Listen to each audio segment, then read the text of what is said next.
So good morning everybody. It's Jeff Eichen here, and of course I'm going to read the Immortality book today. I have been focusing on the presence of light the last few days, but I woke up thinking about Brian Wilson and legacy and mortality today. So. Um, you know, I didn't mean to cause you any pain. I only want to see you in the purple rain. So today, this book, let's see a little thing. Cave has produced a strikingly original and compelling exploration of the age-old conundrum: can we live forever and do what we really want to do? Why did we come here? What's the deal? And so I'm going to actually get a cave photograph here. So I'm going to put Cave's photo in here. Boom. Here it comes. Okay, there's a cave photo. So with my beautiful software and my beautiful life, I'm going to read my I Ching here. It says the Quicksilver Sea. Okay. In the sea of life we travel. And I believe we've got microphones, so thank you everybody. Because every little thing's gonna be alright. Don't worry about a thing. Okay. The Quicksilver Sea. The first emperor was untroubled by doubts about immortality's desirability. Ruling all under heaven seemed an occupation with which he could happily continue for a long time to come. When we left him, he was standing on a beach, crossbow in hand, waiting to kill the sea demon that stood between him and eternal life. Right? Just think about the boys and girls in jail for marijuana, and anybody in jail or anybody contemplating what he says here. He was standing on the beach with a crossbow in hand, waiting to kill the sea demon that stood between him and eternal life. But all managed was few pot shots at some sharks hauled in by his sailors. The demon, it seems, eluded him as he returned inland towards the capital in 210 BCE, aged only 49. He fell seriously ill and died. It's called the Quicksilver Sea here, so I'm in immortality here. But why qualifying unsavory tonics and sending off expeditions, the search for true elixir, the first emperor had also been busy constructing a plan B. For years, a staggering 700,000 laborers, mostly convicts, fallen foul of his draconian legal system, had been working on the complex that was to be the emperor's tomb. Contemporary sources say that a replica of the entire emperor was created underground in bronze, with China's great rivers reproduced in the flowing mercury that ran perceptually into the Quicksilver Sea. Mercury.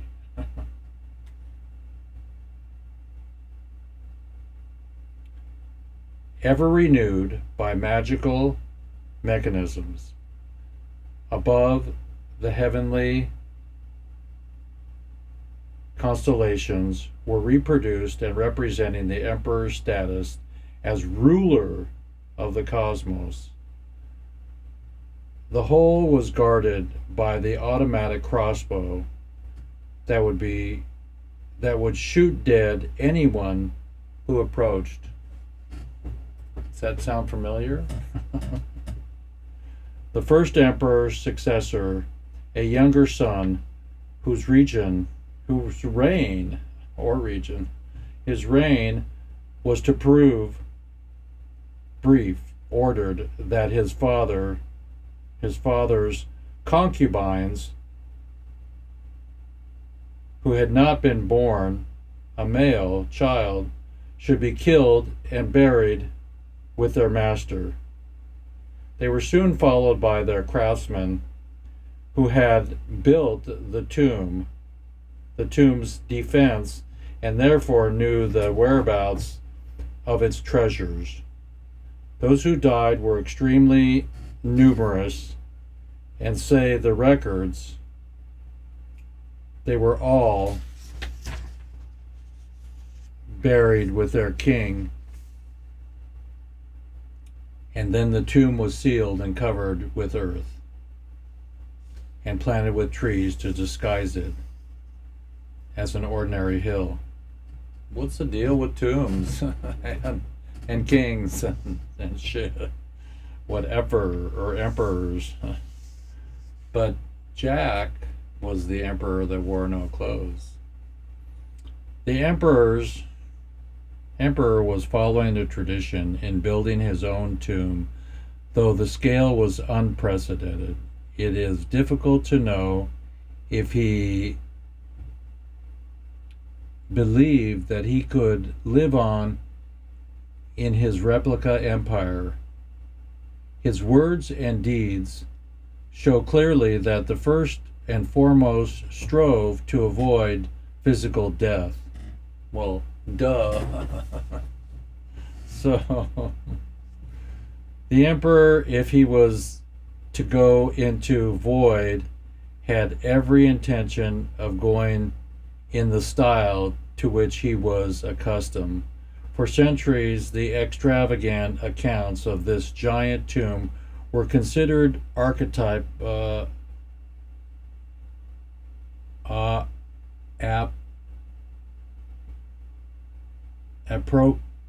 I can't read that word, but it was Apocryphal.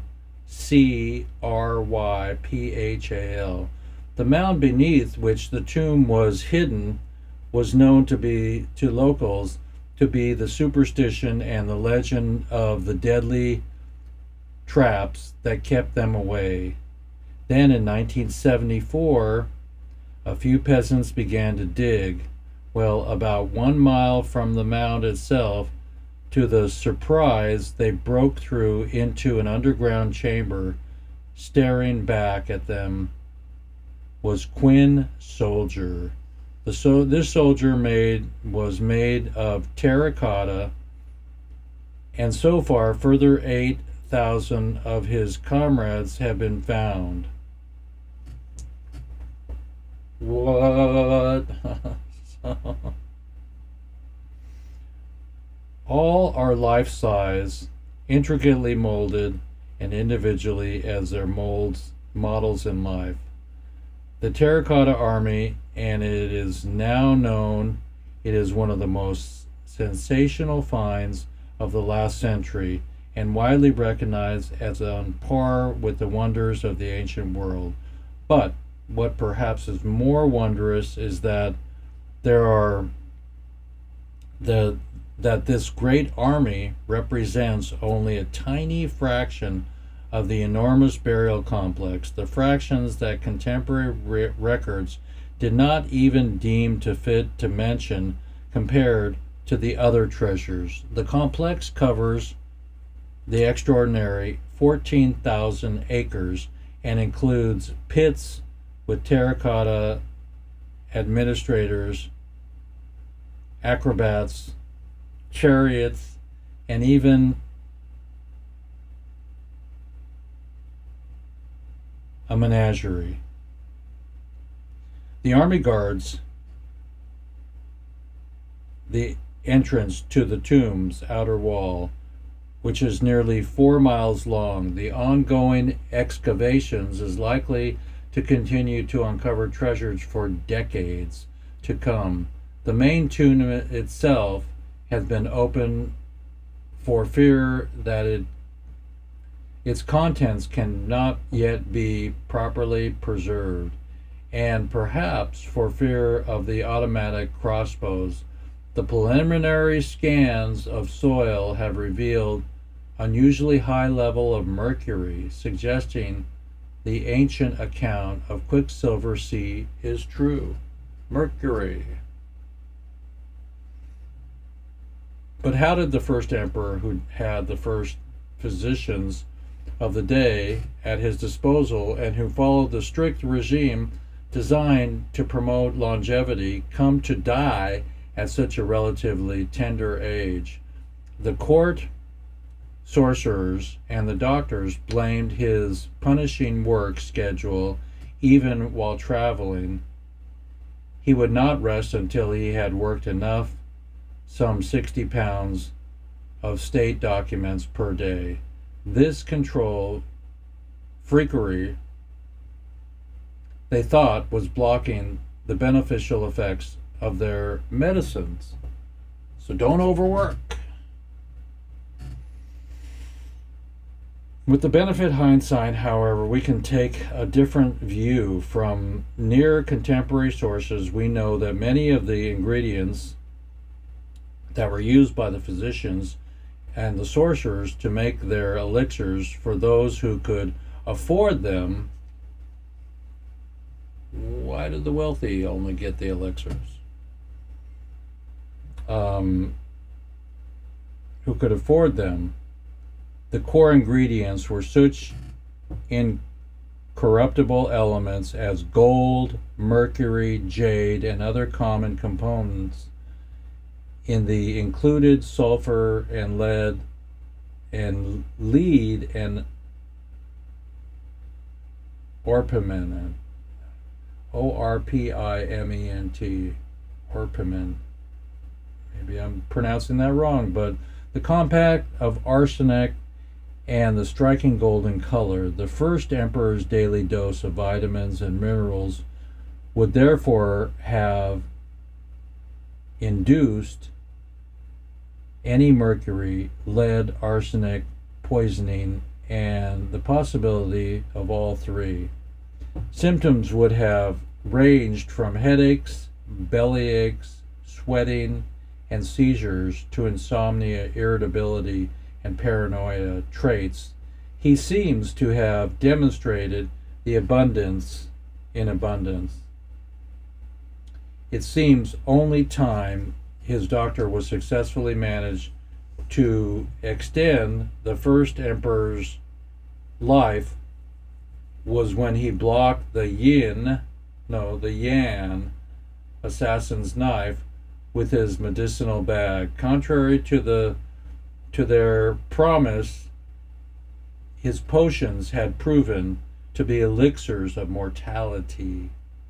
It is the emperor's quest to stay alive forever that killed him.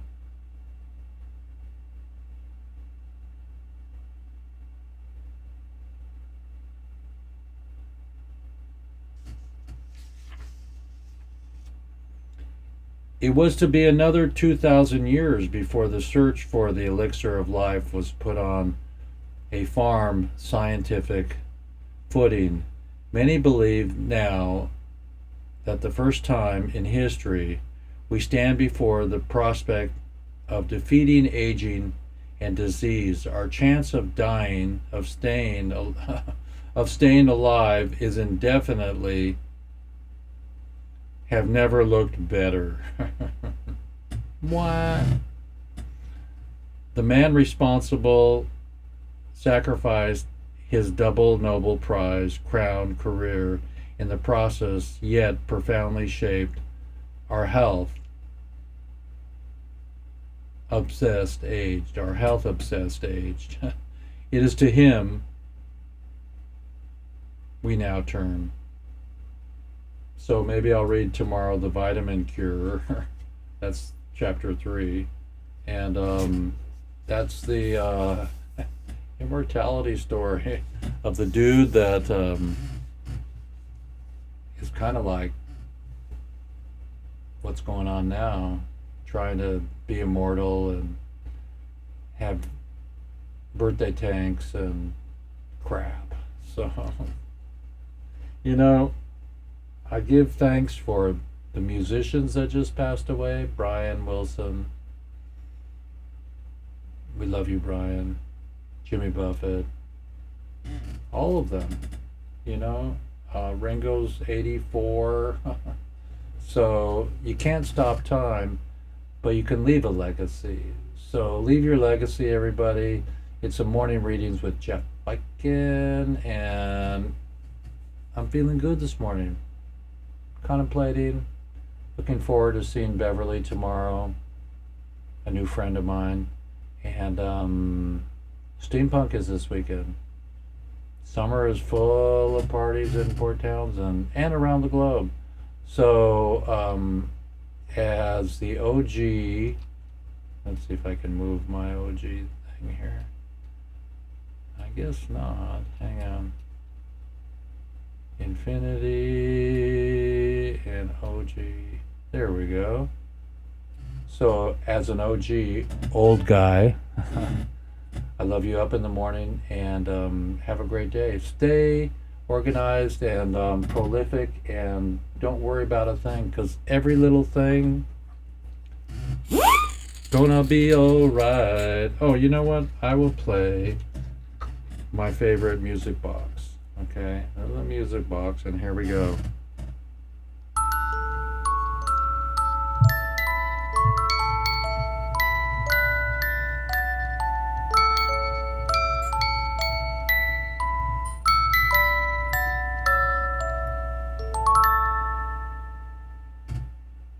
It's that last Let It Be.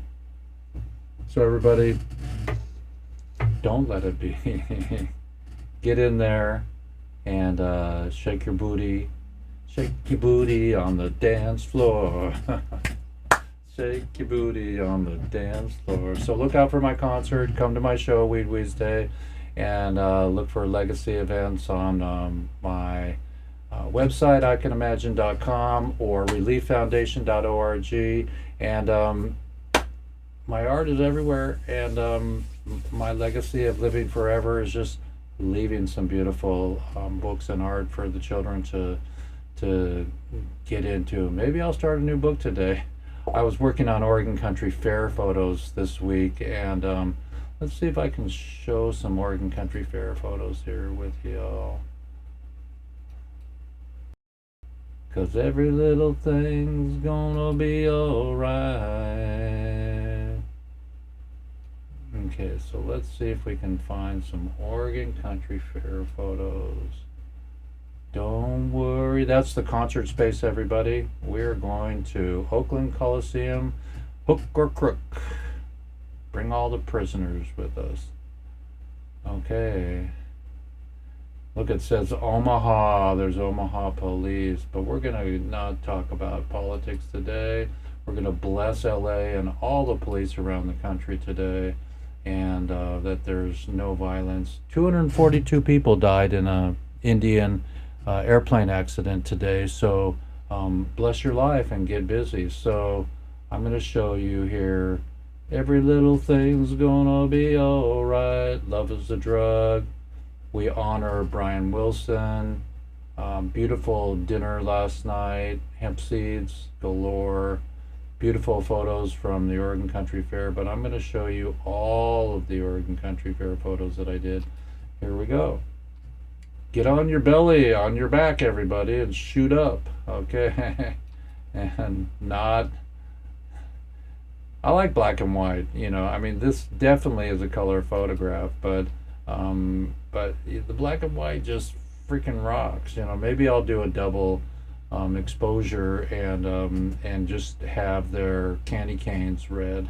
So black and white's so cool. Who's your favorite in that photo? It's got to be her, over on the right here in the top. So here we go. That's my friend Allison. I've known Allison for 30, 40 years. Allison doll face. And Allison in black and white. Oregon Country Fair, here we come. I hope you're there this year, Allison. Can't wait to see you. And this is freaky women doing their thing on the planet Earth. We don't need no freaking tombs. So, freaky women, we love you. Come out wherever you are. And freaky statues. My friend makes these statues. He's a Burning Man kind of guy, and he brings these to the country fair every year. So again, black and white's cool, and color, yeah, it's good, but black and white is way better. Makes you go in and see the emotions. So there you go, everybody. My Oregon Country Fair. I'm going to come back to me here. Here I am, and tell you hemp hemp hooray, and I'll see you at Steampunk this weekend, everybody. Peace out. Hope you had a good reading with Immortality. Immortality. Love and light, everybody, to your day.